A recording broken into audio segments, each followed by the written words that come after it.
Welcome to Talking Giants Player Profiles and Projections. I'm your host, Bobby Skinner, here with my co-host, Justin Pennick. Today we got a couple depth guys. We got Antonio Williams, running back, late add to the PPP schedule, and Quincy Roche, even though he may be a bubble player right now, but I wanted to talk about Quincy Roche. But we always start with the offense, Justin, and we're going to talk about right now who looks like to be the Giants' RB3, maybe RB2, depending on how things are going with Matt Breida, and that's Antonio Williams, who's 5'11", 210 pounds, 24 years old. He was the first signing of the Joe Schoen era, and you'd think a guy relegated to the practice squad and signed in January wouldn't catch your eye. But Justin, he actually did. Like, whoever the Giants signed first under the Joe Schoen, we were going to go and watch whatever clips possible they had. But this was like, oh, wow, like I think this guy can play a little ball and might fight for a roster spot. And now it looks like it would be a shock if he doesn't have a roster spot at this point. Yeah, Antonio Williams, friend of the show, friend of the program. Fun fact, one of the funnest facts that I have about being a Giants podcaster is Antonio Williams. Did you know Antonio Williams DM'd me in the middle of the summer saying that his Twitter account was hacked, and I was responsible for letting everybody know that his Twitter account was hacked by some NFT person. And we threatened to kill people because of it. And I'm sure he loved that. No, but Antonio Williams, really good dude. We interviewed him earlier back in the offseason. And Antonio Williams, definitely a change of pace running back compared to the running backs that we've had. I mean, I'm talking like the last few years. I'm not even talking even pre-Saquon. Like really the last running back that we had on the team that was as physical as Antonio Williams. I know Andre Williams was physical, but I mean, I don't think it's a stretch to say Antonio Williams is the most physical running back we've had since Brandon Jacobs. And I hope that he gets a chance to really show that this year. Really change of pace running back from what we've had. 2.4 yards after contact per attempt during his one game that he had 2020 versus Miami. He's averaging 5 in the preseason. So averaging 5 in the preseason. So I'm excited to see what Antonio Williams could do. And I hope that he is going to be RB3, may even be at one point RB2 during this season. Yeah, and I want to, because I know people are going to say Brandon Jacobs. Would you say? I will say Brandon Jacobs is just another level compared to Antonio Williams. Since Brandon Jacobs. That's yeah, I'm trying to. I don't know. I'm not going to think through Rashad every Jennings, no. Think through every running back we had, but no. Andre Brown, no. But he's only played one game in the NFL, but he did good in that game in 2020 versus a Jets team that was fighting to make the playoffs. Like the Jets team was like win and they're in the playoffs, lose and they're out in 2020. He had 12 carries, 63 yards, 2 touchdowns. Miami. That's what I meant. 5.3 yards per carry, a catch for 20 yards. Like he was really productive in that game. And it wasn't just, you can look at a running back stats and be those are misleading. But no, it was like, okay, this is actually some impressive film that we've seen, but he just got buried on the Bills depth chart. And I want to ask you, he averaged 5.3 yards per carry. How many games does Saquon have of a 5.3 yards per carry last year? How many games? I'm going to say 2. 0. And how about this? I'm going to throw this back on you. 2.4 yards after contact per attempt during that 2020 game versus Miami. Saquon had only blank games above that total last year. 3. 2. Saquon Barkley only broke 2.4 yards after contact per attempt twice last year. He did a lot in 2019 and 2018, but only twice last year. Right. So this isn't going to be the longest one with Antonio Williams, but at the running back position, he's a hard runner who gets behind his pads, and again, we've talked about yards after contact, and it leads to that. He's not going to be brought down by tackles around the legs, and he gets behind his pads, whether it's falling forward or just running through tackles. And you pair that with when you're running zone, he's just got good vision to see the lanes. If it's like, hey, I need to cut this back, I'm going to cut it back, and we've seen that again in some limited regular season action that he got, and then in the preseason games, he's been very impressive. Arguably the most who's been the most impressive player in the Giants preseason this year? And I would maybe argue that it's Antonio Williams. You could say Bachman, but I really think Antonio Williams has been the most impressive back. He's been like top of the league in preseason and yards after contact, good vision. He had 7 catches in one of the second preseason game. So I've just been very impressed with him. And if Saquon were to go down, I feel confident having a guy like Antonio Williams as depth. Yeah, and my favorite answer that Antonio Williams gave during our interview with him You asked him, what kind of back would you describe yourself as? What kind of running back are you? And at first he said physical, then he said all around. But then I think he got to a point where he's like, I've had interviews like this for 3 years. This is his third year in the league. He's now at a point where he just wants to show what kind of running back he is. I was like, I want to show you what kind of running back I am instead of telling you that I'm physical or that I'm versatile, that can catch the ball out of the backfield too, yada, yada, yada. So I love that Antonio Williams is now like, he's like the guy on that depth chart, along with Saquon Barkley too, but he's the guy on this team that wants to show you what kind of guy that he can be, what kind of running back he can be. And that's why he came to the Giants, was because he saw an opportunity in the running back room, that Devontae Booker would be a likely cut, and then the only guy going into free agency that was on this team were going to be Saquon Barkley and Gary Brightwell. So he had, if he was on the Bills, maybe, if he's on the Bills roster, he's not even a thought to make it the roster right now, because they have Singletary, Moss, and now James Cook. Like, they're not even thinking about it. So yeah. I think that was a big part in why. And I think Shane, obviously Joe Schoen saw the running back depth and knew what they had in Antonio Williams in Buffalo and brought him. And he had other teams wanting to sign him, right? He told us that. Yeah. The Bills were one of them as well. In the receiving game, he's never going to be like dynamic in the receiving game, but you can trust him to run a flare route or run a swing route. That's like, I think that would be the biggest thing of going against Antonio Williams. Is he just doesn't have like that great speed and burst. Like, he runs with good pace, he runs behind his pads, but he doesn't have like that breakaway speed. He's not like some slow plodding back, but he just doesn't have like. He's not dynamic with his speed. And like in the open field, I don't know if he's going to be the guy that's just going to make guys miss. But again, I don't think that's what you're ever going to ask Antonio Williams to do. I think you're going to ask him to run zone, run gap, get between the tackles, and run behind those pads. Yeah, we already have 2 running backs on the roster that can hopefully do those things, that can make guys miss in the open field, or especially Matt Breida is just going to outrun you, right? Where Antonio Williams, when he's coming in, and really this is how I evaluate most backup running backs when you already have a Saquon Barkley-like player on your team. How I'm going to evaluate you and what I want you to be is sustain drives and then help keep the team on schedule. When you're given the ball, get those 4 yards, get those 3 yards, don't have so many negative plays, and keep this team on schedule. So that's what I want out of Antonio Williams, and I think he can give you that physical pop, which I think that means something, Bobby. Like, think back to that preseason game that we had, against the Bengals. The first play of the game, an 8-yard carry. That is physical. I was sitting in section 135 for that, and I got up out of my seat and I said, there you go, Antonio Williams. That's how you start out a game. If you could start out a game like that, or start out a drive like that, this is going to be this type of drive. Antonio Williams is going to bring that kind of element to a game, which I think that means something in the grand scheme of things when you're talking about this is a game of football and it's a violent game. Hypothetical, Saquon Barkley goes down for one game. Matt Breida and Antonio Williams are both 100% healthy. Who are you giving the majority of the carries to? I'm giving the majority of the carries to Antonio Williams, but I'm giving the majority of the snaps to Matt Breida.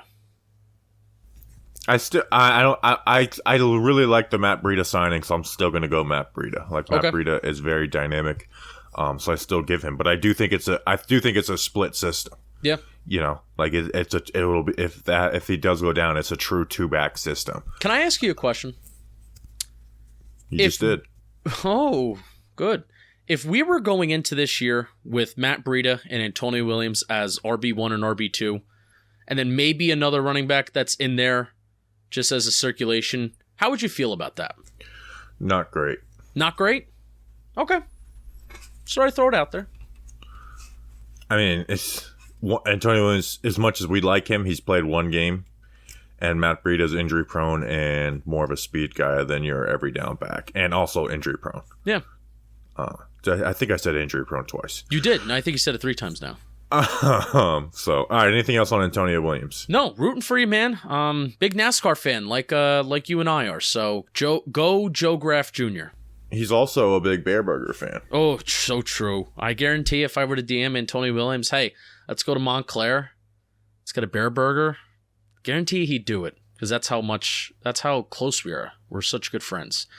Bareburger, they got something for everyone. Yes, even you. They're a burger joint. They're not the type to be bogged down by the labels. Their menu is filled with options for everyone, regardless of dietary preferences. Whether you're 100% vegan, or you think ketchup is vegetable, they won't judge. At Bareburger, there's only one dietary restriction you'll be limited to: food that's made to taste great. They have the best happy hour in New York City. Ton of New York City locations, too. It's actually overwhelming how many New York City locations they have. 12 p.m. to 7 p.m., Monday to Friday.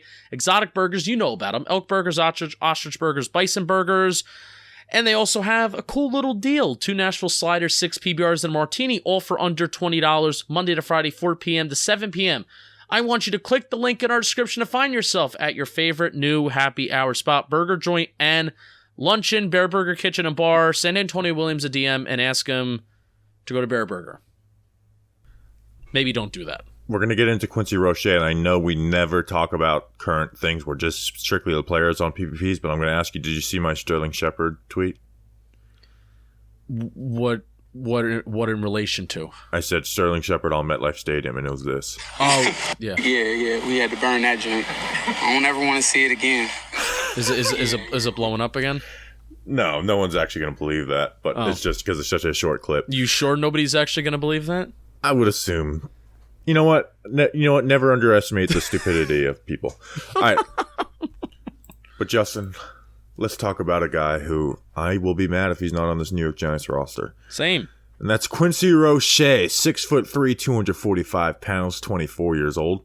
Someone who we liked in the 2021 draft, but slipped to the 6th round to the Steelers and then got cut on 53-man cutdown day, and Dave Gettleman swooped in to get him.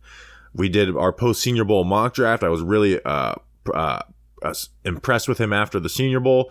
I picked him in the 3rd round, but at the time I was like, this might be a little reach, but I viewed him as a 4th round player at the end of the day, Justin. And now we can save it for the end, but it just, right now it seems like he's a little buried on this depth chart behind guys he probably shouldn't be buried behind. You know how we said good teams have Julian Loves on them? Like a lot of Julian Loves? I'm also going to say I feel like good teams have players like Quincy Roche on them, where they shouldn't be expected to be full-time starters, where Quincy Roche was a full-time starter when he finally got his playing time, rightfully so, in the year 2021. But ideally, Quincy Roche is the guy that comes off the bench as your situational, whether it's a pass rusher, somebody needs a break. He's good against the run. We're going to talk about that. But I really love Quincy Roche because I feel like for what his role should be and what it can be on this particular Giants team, I think he fits it very, very well because good teams have players like him. He's a rotational piece, and I went back and listened to our outside linebacker review in January, and we said, we weren't sitting here singing the praises of Quincy Roche, but one thing I said was like, this is a guy who's going to should play out his rookie contract with the New York Giants at least, and we had the conversation where I was like, does $3 million sound good for Lorenzo Carter? Yeah, that sounds fair, but I made the point that Quincy Roche can do what Lorenzo Carter does to not spend that money on Lorenzo Carter.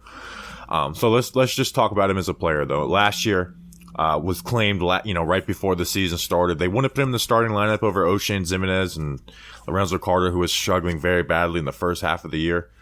Played 42% of the snaps, had 38 tackles, 2.5 sacks, 5 tackles for a loss, and 5 QB hits with 7 pressures. So not amazing numbers, but when you think it like, hey, this is a guy who played 40% of the snaps to get 38 tackles. That's not a low number. 2.5 sacks. That's modest. 5 tackles for a loss. Like that's solid for a guy that we're viewing as a rotational piece. 5 QB hits, 7 pressure. I mean, that's better than numbers, career best for the guys that are in this edge room that are battling with him. 6th round rookie, too. 6th round rookie. Yeah, who got cut. So as a player, I think he has solid get-off to test offensive tackles. He can dip around the edge if he does win that battle to the corner. I think his best attribute is his quick, violent hands that can stun offensive linemen. Like, that's where you see most of his wins come from, is like, hey, he's just got good hand fight, and he's going to work outside in, or he's pushing the corner. But I think he needs to be more consistent with his power. He's got all right power. I think he's kind of just, like, decent at everything, not he's like a jack-of-all-trades, master-of-none type player. I think in the run game, solid setting the edge and can disengage in the run. Again, using his hands. That's where his hands come into play. And then again, decent strength, but never going to stun or overpower offensive linemen. Justin, you have a third year. I feel like you have a guy who's a second-year player who should be the third guy, and can be, and as a second, and he's a second-year player. Like, I think he can be decent at everything, and I think he should be the third guy in this rotation after Kayvon and Aziz, and at the very worst, the fourth guy. I mean, he is the third best edge rusher on this team. He's got better production than anyone else besides Aziz and Kayvon. That includes Jahad Ward, by the way, who's been in the league for a long time. Yes, who's been in the league for 6 years, who's played on the Ravens defense with Wink Martindale, and played a lot of snaps, who was on the Jacksonville Jaguars last year where he should have got some playing time. And the film matches it. Like that sack versus the Raiders and Colton Miller that ended the game. Miller won the game. A solid left tackle. That's better than anything O'Shane Ximines or Jahad Ward has ever put on film in their career. Yes. Anything, that play, to dip the edge on that was better than anything those guys have ever put in on film. So again, am I expecting that play out of Quincy Roche consistently? No, but it's nice to know that that's in his bag. Second in his bag on a PPP. In his bag. Even the Miami sack was quite impressive too. Eichenberg from Notre Dame, not as an impressive tackle, but the one-arm stem. The one-arm stem that Lorenzo Carter was well known for, but again, he showed off that strength, that hand strength that Bobby was talking about. And I think the best part of his game is against the run, which I do think is very, very valuable for an edge rusher. Yeah, you want those edge rushers to get consistent pressure on the quarterback, but you also don't want to be a liability to, okay, when this guy's in the game, let's just run towards his side. And if Quincy Roche can, give some relief to Kayvon Thibodeau and Azeez Ojulari and go in on rushing downs, and we can feel good about him against the run, but also if he needs to get after the quarterback, we feel okay about that too, then let's do it. And I do think his best attribute as a player is playing the run and playing it well. And guess what? That's the two biggest weaknesses of Ellerson Smith and O'Shane Ximines. Like, those guys are horrid versus the run. Horrible versus the run. So don't talk to me about this. He's not a system fit. Tell me what he's not a system fit. Because guess what? I'm going to bring up preseason stats, but he's outperforming those guys in pressures, QB hits, tackles for a loss. He's outperforming those guys in the preseason. Okay. Tell me, what does O'Shane Ximines do better than Quincy Roche? The only thing is move laterally. That's the only thing. Yeah. That's the only thing. And if you're telling me that's enough to put a guy who's a liability in the run game, doesn't really, Quincy Roche flat out just outperformed O'Shane Ximines by a mile last year. And is a fourth-year player compared to a second-year player. Quincy Roche is the reason why O'Shane Ximines was benched for the entire second half of last year after that Kansas City game. He was the reason. Like, didn't play a snap after that, I don't think. No. So, and I think he's had one QB hit since 2019. So again, I'm getting fired up, and I don't think. And again, Quincy Roche is not some great player.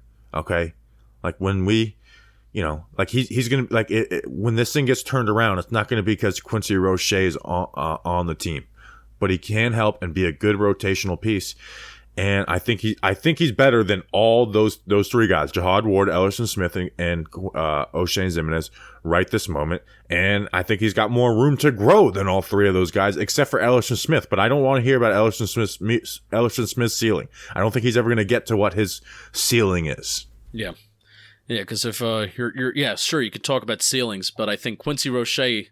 If we're talking about apartment buildings, Quincy Roche is on the 10th floor. Ellerson Smith is barely getting out of the lobby. So, in terms of their development right now, Bobby should be on the team, but I'm just deathly afraid right now that he's not going to.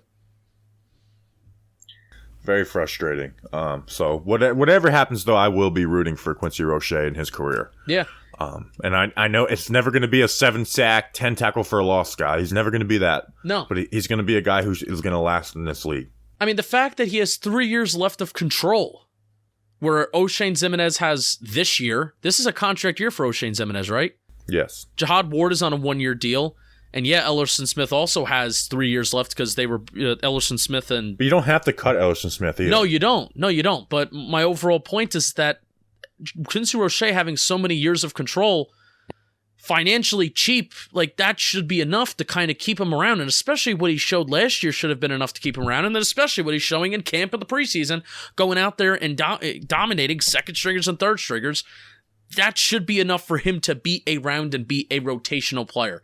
But I don't know, for whatever reason, there always seems to be one or two players every time a new coaching staff comes in. One or two players where it's like, what are the coaches not seeing that we're seeing, or vice versa? Like, what are we not seeing with Quincy Roche, and what are we seeing with guys like O'Shane Zimenez and Jihad Ward?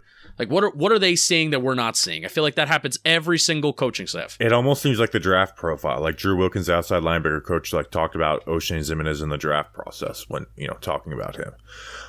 So that like it almost seems like that. We know Jihad Ward's going to be on the roster no matter what. So like we're not talking about cutting Jihad Ward, but when you compare him to Ellerson and O'Shane, it doesn't make sense. All right, you got anything else?